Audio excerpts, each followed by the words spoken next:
எதிர்கொள்ள சென்னை காவல்துறையினர் தயார் நிலையில் உள்ளனர்.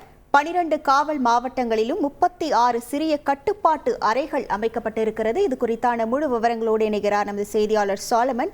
வணக்கம் சாலமன். புயலை எதிர்கொள்ள காவல்துறையினர் என்னென்ன முன்னெச்சரிக்கை நடவடிக்கைகளை மேற்கொண்டு வருகிறார்கள்? முழு விவரங்கள் என்ன? செங்கல் புயலை எதிர்கொள்வதற்காக சென்னை காவல்துறையினர் மீட்பு உபகரணங்களுடன் தயார் நிலையில் உள்ளனர்.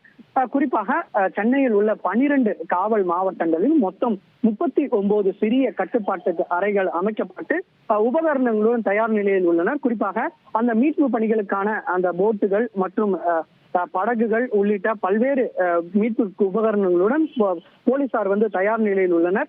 ஒரு குழுவுல மொத்தம் ஒரு எஸ்ஐ தலைமையில் மொத்தம் 12 காவல்துறையினர் தயார் நிலையில் இருப்பதாக போலீசார் தரப்புல தெரிவிக்கப்பட்டுள்ளது. குறிப்பாக அதுல ஒவ்வொரு மீட்பு குழுவினருக்கும் நீச்சல் மற்றும் மீட்பு பணிகளுக்கான பிரத்யேக பயிற்சிகளும் அவர்களுக்கு அளிக்கப்பட்டுள்ளது. மேலும் சென்னையில எந்தெந்த பகுதிகளில் தாழ்வான பகுதிகளில் மழைநீர் தேங்கக்கூடிய பகுதிகள் என்பதை ஏற்கனவே கண்டறிந்துள்ளனர். அந்த கண்டறிந்த பகுதிகளில் இந்த மீட்பு குழுவினர் தயார் நிலையில் இருப்பார்கள்.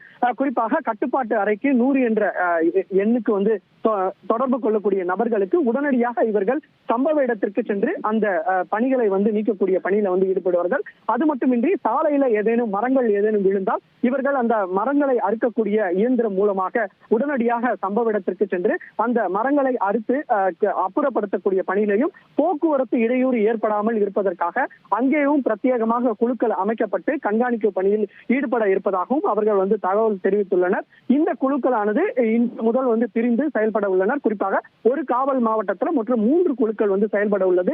இவர்கள் அனைவருமே தயார் நிலையில எதிர்கொள்ள தயார் நிலையில் இருப்பதாக போலீசார் தரப்புல தெரிவித்துள்ளனர்.